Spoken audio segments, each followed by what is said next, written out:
1857 की क्रांति। भारत में ब्रिटिश सत्ता की स्थापना के 100 वर्ष पूरे होने ब्रिटिश शासन के खिलाफ एक व्यापक विद्रोह हुआ, जिसे इतिहास में 1857 ईस्वी की क्रांति के नाम से जाना जाता है। अंग्रेज भारत में व्यापार करने आए थे, लेकिन कालांतर में वे यहाँ के शासक बन गए। आप पिछले अध्यायों में ये पढ़ चुके हैं। ईस्ट इंडिया कंपनी व्यापारिक शोषण एवं साम्राज्य विस्तार का कार्य कर रही थी। इसकी नीतियों से समाज का लगभग हर तबका प्रभावित हुआ था। ब्रिटिश सरकार की नीतियों के विरुद्ध भारतीय जनता के दिलों में संचित असंतोष एवं विदेशी सत्ता के प्रति घृणा के कारण जनता बगावत पर उतर आई। समय समय पर अंग्रेजों को भारतीय रोष का सामना करना पड़ रहा था। उदाहरण के लिए मराठे, हैदर अली, टीपू सुल्तान जैसे क्षेत्रीय शासकों ने अंग्रेजों को भारत से हटाने के लिए प्रयास किए, लेकिन वे सफल नहीं हो सके। सन 1857 ईस्वी में सिपाही विद्रोह की चिंगारी ने असंतोष की आग को और भड़का दिया तथा इसकी लपटें भारत के अधिकांश क्षेत्रों में फैलने लगीं।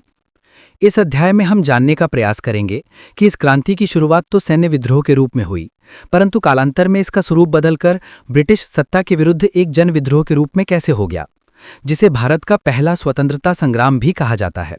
राजनीतिक कारण। अंग्रेजों के साम्राज्य विस्तार नीति से भारतीय राज परिवार व्याकुल हो उठे थे। उनकी ये व्याकुलता डलहौजी की हड़प नीति ने और बढ़ा दी थी। डलहौजी ने गोद लेने की प्रथा को अवैध घोषित कर सतारा, नागपुर, संबलपुर, झांसी और बरार आदि राज्यों पर अधिकार कर लिया था, जिसके कारण संबंधित राजवंशों में ब्रिटिश शासन के खिलाफ असंतोष की ज्वाला धधक उठी। अंग्रेजों ने कुशासन का आरोप लगाकर अवध को अपने राज्य में मिला लिया था। झांसी की रानी लक्ष्मीबाई के दत्तक पुत्र को अंग्रेजों ने राजा मानने से इनकार कर दिया। पेशवा बाजीराव द्वितीय के दत्तक पुत्र नाना साहब का पेंशन बंद कर दिया। मुगल बादशाह बहादुर शाह जफर को अपमानित करने के लिए उनका नजराना बंद कर दिया गया। सिक्कों पर बादशाह का नाम हटा दिया गया। ये भी कह दिया गया था कि उनके उत्तराधिकारियों को बादशाह नहीं माना जाएगा। चूंकि मुगल बादशाह भारतीय जनता का प्रतिनिधि माना जाता था, इसलिए उसके अपमान को भारतीय लोगों ने अपना अपमान समझा और उनमें विद्रोह के भाव उभरने लगे। इन कार्रवाइयों से कमजोर हो चुके शासक परिवार परेशान हो गए तथा अन्य शासकों में ये भय फैल गया कि उनके साथ भी अंग्रेज यही कर सकते हैं। डलहौजी ने तंजौर और कर्नाटक के नवाबों की उपाधियां जब्त कर ली।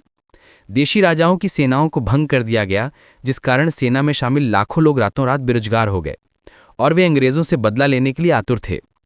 कुलीन भारतीय एवं जमींदारों के साथ भी बुरा बर्ताव किया गया। इनके समस्त भूमि जमींदारों के पास गिरवी रखी हुई थी और ये जमींदार बहुत धनी थे।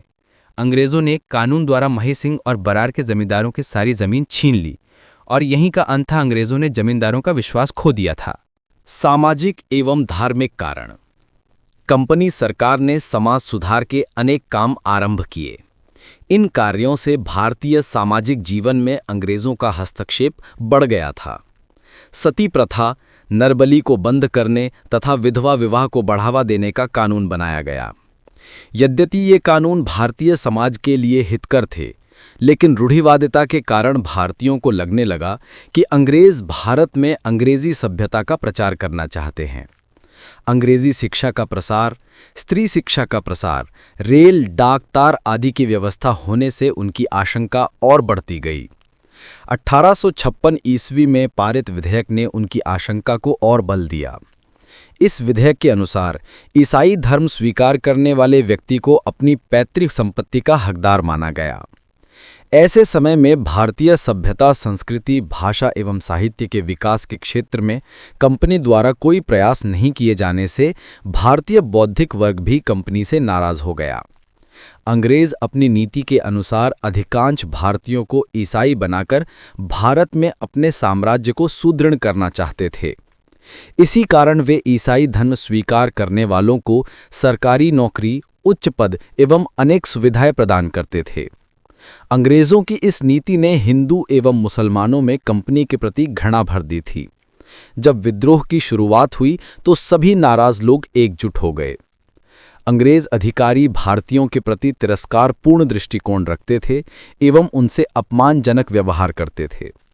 अंग्रेज जाति की उच्चता में विश्वास रखते थे एवं काले लोगों को घृणा की दृष्टि से देखते थे। 1857 ईस्वी की क्रांति एवं झारखंड। 1857 ईस्वी की महान क्रांति, जिसे सिपाही विद्रोह भी कहा जाता है, इसकी चिंगारी से झारखंड भी अछूता नहीं रहा। झारखंड के लिए ये कोई आकस्मिक घटना नहीं थी। इससे पहले 1855 ईस्वी में राजमहल के संथाल विद्रोह की घटना घट चुकी थी।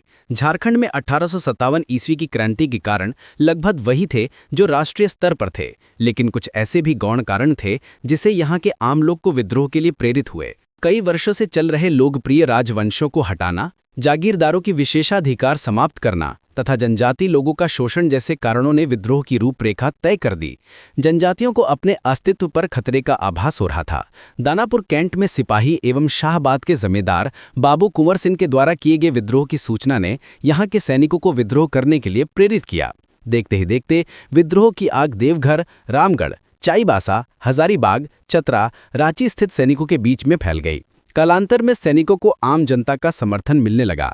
झारखंड में 12 जून 1857 ईस्वी को क्रांति की शुरुआत वर्तमान देवघर के रोहिणी गांव, तब ये हजारीबाग जिले में स्थित था, से हुई, जहां अमानत अली, सलामत अली तथा शेख हारून कंपनी सेना में घुड़सवार सैनिक ने अपने अधिकारी नॉर्मन लेस्ली की गोली मारकर हत्या कर दी।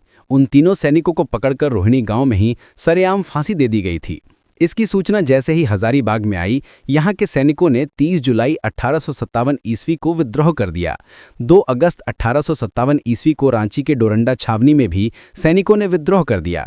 डोरंडा में जयमंगल पांडे के नेतृत्व में सैनिकों ने विद्रोह किया था। डोरंडा पर विद्रोहियों का पूर्ण कब्जा हो गया। रांची में विद्रोही सैनिकों ने टेकत उमराव सिंह एवं शेख भिकारी से संपर्क स्थापित कर विद्रोही सैनिकों का नेतृत्व करने का आग्रह किया। ने ठाकुर विश्वनाथ शाहदेव बड़कागढ़ को अपना नेता एवं पांड्य गणपत राय को अपना सेनापति नियुक्त किया। इस घटना से प्रेरित होकर चाईबासा, धनबाद, उस समय का मानमूम, के सैनिकों ने भी विद्रोह किया। 31 जुलाई 1857 ईस्वी को चुटूपाड़ू घाटी में शुरू हुए आंदोलन का नेतृत्व माधव सिंह और नादिर अली खां कर रहे थे। सन 1857 ईस्वी की क्रांति में पूरे छोटा नागपुर में सबसे पहले 4 अक्टूबर 1857 ईस्वी को चतरा की काली पहाड़ी के पास क्रांतिकारी जयमंगल पांडे और नादिर अली खां को फांसी दी गई थी। माधव सिंह ब्रिटिश सेना में जमादार और नादिर अली सूबेदार थे। टिकायत उमराव सिंह, चमा सिंह और जगन्नाथ शाही एवं शेख भिकारी विद्रोहियों की मदद कर रहे थे। शेख भिकारी ने संथाल विद्रोहियों से संपर्क कर उन्हें ब्रिटिश हुकूमत के खिलाफ विद्रोह करने का आह्वान किया।